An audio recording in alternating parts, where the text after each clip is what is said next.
Hello friends, welcome to another video of Dr. Faustus. As I already made a video on the role of 7 deadly sins in Dr. Faustus, and now in this video I'm going to discuss Dr. Faustus as a Renaissance man.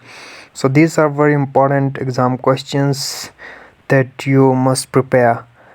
So what are the qualities, the Renaissance and elements that describes Dr. Faustus as a Renaissance man?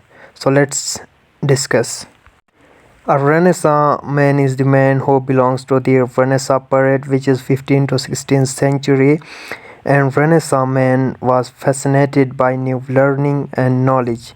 He took all knowledge to be his, and he regarded knowledge to be power, and he developed an insatiable thirst for further curiosity, knowledge, power, beauty, riches, worthy players, and like that.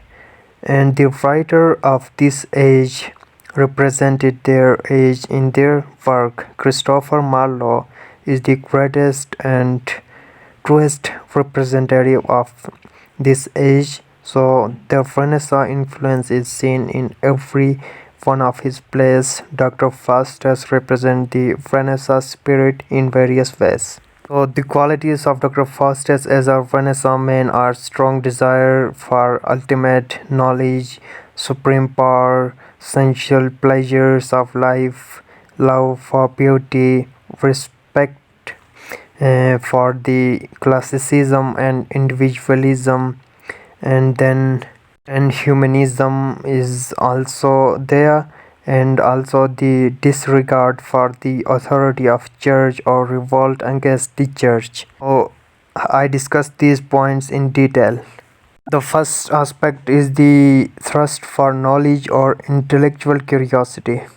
The most important desire of the Renaissance man finds expressions in Dr. Faustus. He remarks, "Yet art thou still but fast as a man." So he decided to study the metaphysics of magicians and regarded necromantic books as heavenly. He said these books are heavenly, and with the help of this knowledge, he wants to acquire power and become as powerful as Jove in the sky. There was intellectual curiosity during the Renaissance, and the discoveries in science and developments in technology went beyond mere material advances, and it was a youthful age to which nothing seems impossible. And before the Europeans, this period opened a new world of imagination, and all these things stirs man's imagination and led them to observe the infinity was attainable. Dr. Faustus grows dissatisfaction with the limits of traditional forms of knowledge such as logic, medicine, law, and religion, and decides that he wants to learn the practice magic. So in scene 1 he said that these metaphysics of magicians and necromantic books are heavenly. And second aspect is the rise of individualism. So besides the early days belief that the society is everything, and my happiness, my concept, my peace, etc. didn't mean anything before family and society, but during the Renaissance these things become first priority, and love for one another has increased. And according to the Renaissance view, Faustus rebels against the limitation of medieval knowledge and restrictions and upon humankind, decreeing that he must accept his place in the universe without challenging it.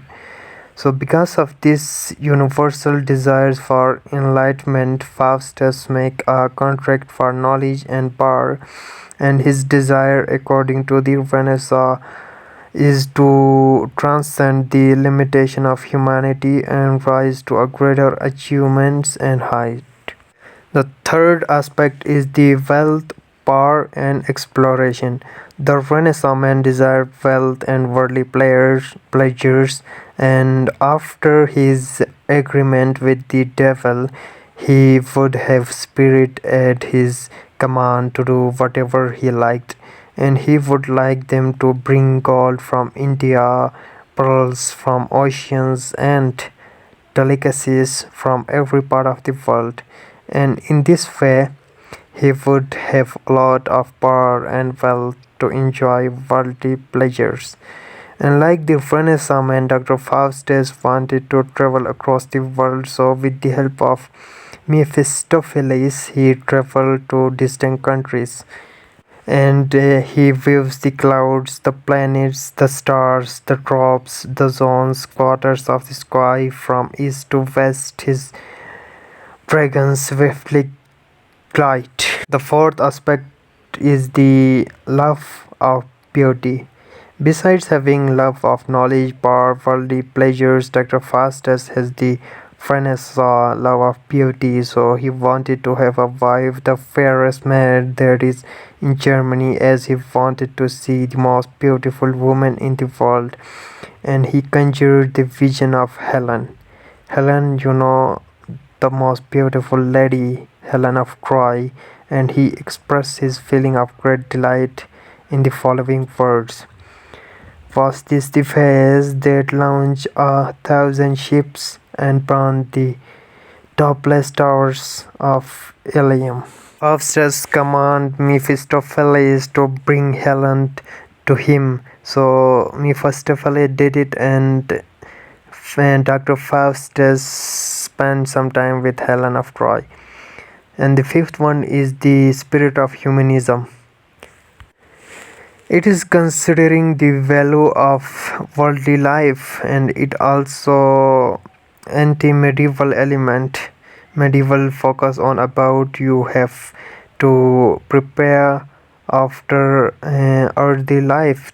Spiritual life is more important than human life, so people forget to give value of earthly life. So during Renaissance, people began to value of life and this human concept priority first, then the religion is humanism. In Dr. Faustus, we saw that he sold his soul to Lucifer in exchange for 24 years of constant service from the spirit Mephistopheles. By giving the value earthly life, he supported Renaissance period. The sixth aspect of Dr. Faustus as a Renaissance man is the disregard for the authority of Pope and the Church.